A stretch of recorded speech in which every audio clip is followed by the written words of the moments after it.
Bab 2083. Peringatan palsu. Tidak apa-apa jika Jesse Tang tidak mendapatkan apapun, tapi jika terjadi sesuatu, maka Eric Qin berada dalam masalah. Jesse Tang bergerak, berniat menunggu lelaki tua itu datang, dan berjalan-jalan di depan Eric Qin. Dia memiliki rencana untuk menghentikan lelaki tua itu sendirian dan beri waktu Eric Qin untuk melarikan diri. Jangan bergerak, aktifkan jimat ini, dan berdiri diam di sini. Eric Qin tampaknya melihat niatnya. Sambil memegang Jesse Tang lagi, dia memukul jimat berkilauan di lengannya. Jesse Tang tercengang melihat keadaan garis-garis yang baru saja muncul pada jimat, yaitu reiki jimat yang baru saja digambar. Tapi, sebagai adik seperguruan, dia bahkan tahu tentang teknik jimat. Di atas jimat, bisa dirasakan sirkulasi udara di angkasa. Tapi bisakah jimat kecil ini benar-benar menghalangi penjelajahan lelaki tua yang berada di ranah puncak fase transendensi? Dan sekarang, begitu lelaki tua itu berjalan melangkahkan kakinya, diperkirakan jaraknya hanya ada 1 meter di antara mereka. Jesse Tang sedikit gelisah karena itu. Bukannya dia tidak percaya pada Eric Qin, tapi jika dia gagal, Eric Qin akan berada dalam masalah. Jangan khawatir tentang apa itu jimat, aktifkan benda ini, dan aku yakin kamu akan baik-baik saja. Jika kamu bergerak, kamu malah akan menyakitiku. Eric Qin sekali lagi mentransmisikan transmisi suara kepadanya. Baiklah. Melihat ekspresi Eric Qin yang tenang, Jesse Tang pun menggertakkan giginya.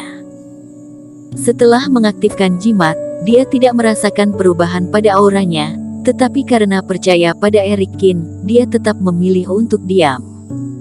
Melihat lelaki tua itu mendekat, Eric Qin juga sedikit tidak berdaya dan membuka jimat. Jika mereka pindah ke tempat lain maka situasinya tidak akan semerepotkan ini. Fase transendensi puncak biasa bisa dihancurkan olehnya sendiri. Namun menyelinap ke partai Jihuo, banyak hal yang dibatasi dan hanya bisa menghindar atau bersembunyi. Setidaknya, harus melakukan ini sebelum mendapatkan api sejati Dharmakaya. Orang tua berjubah hitam itu gemetar, dan secara bertahap mendekati tempat Eric Qin dan Jesse Tang berada. Di pandangan mata lelaki tua itu, ini hanyalah tempat berbatu biasa, tanpa kelainan apapun yang bisa terlihat oleh kedua matanya. Berhenti di depan Eric Qin, lelaki tua itu bergumam. Kenapa ini? Aku sudah memeriksa tempat ini secara menyeluruh, dan daerah sekitarnya diblokir oleh formasi. Jika seseorang melarikan diri, dia pasti akan ditemukan oleh formasi, tetapi tidak ada siapa-siapa di sini yang berhasil aku temukan. Apa orang ini yang memiliki pemahaman yang baik tentang formasi dan telah melarikan diri, atau dia masih bersembunyi di sekitar sini? Orang tua itu berpikir dengan wajah tenang. Berbeda dari tempat di mana orang-orang biasa dari keluarga Tang dipenjara, formasi yang berada dalam gua ini adalah ranah fase penilaian Verbina Tang, juga merupakan tempat terpenting bagi partai Jihuo untuk mengurung tahanan. Begitu memiliki beberapa kelalaian yang menyebabkan Febrina Tang melarikan diri, pasti akan berada dalam masalah besar. Oleh karena itu, orang tua berjubah hitam harus lebih berhati-hati. Dengan lambaian tangannya, pedang panjang hitam tiba-tiba muncul di tangannya.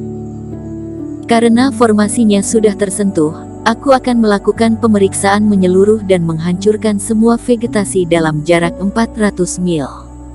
Aku tidak percaya orang ini bisa hilang begitu saja.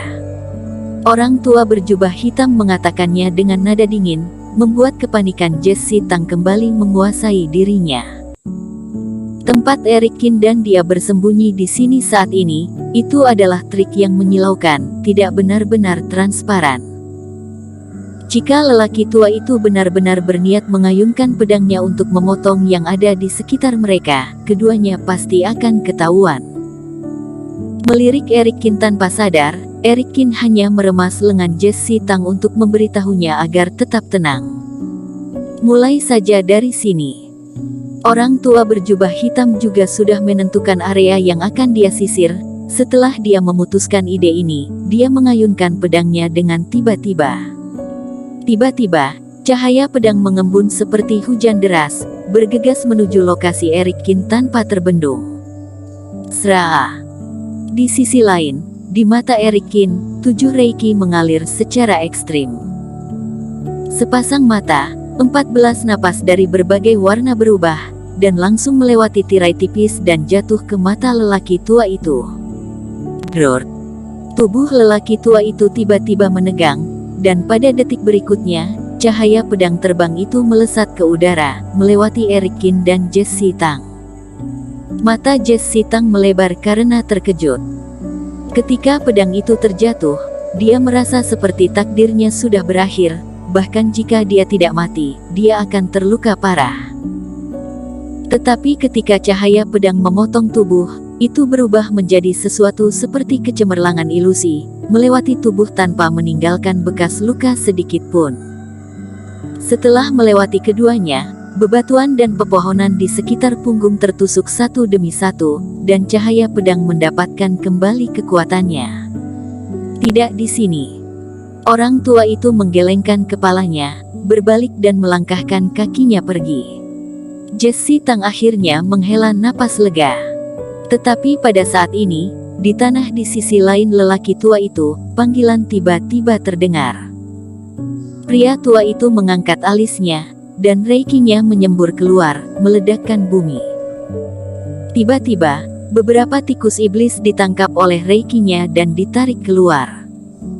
Ternyata orang-orang inilah yang menyebabkan peringatan formasi. Orang tua itu sedikit kesal sekaligus marah, dan dengan lambaian tangannya, dia melemparkan semua benda kecil ini keluar dari medan perang. Tanpa diduga, hal-hal kecil yang tidak mencolok inilah yang membuatnya berperang dan menjelajahi semua tempat dengan cermat. Berbagai kekuatan di sekte sekarang sibuk memperebutkan berbagai posisi yang tersisa setelah ketua klan Huo pergi. Sekarang bahkan monster iblis yang muncul di setiap puncak gunung tidak sempat diurus. Sungguh memalukan.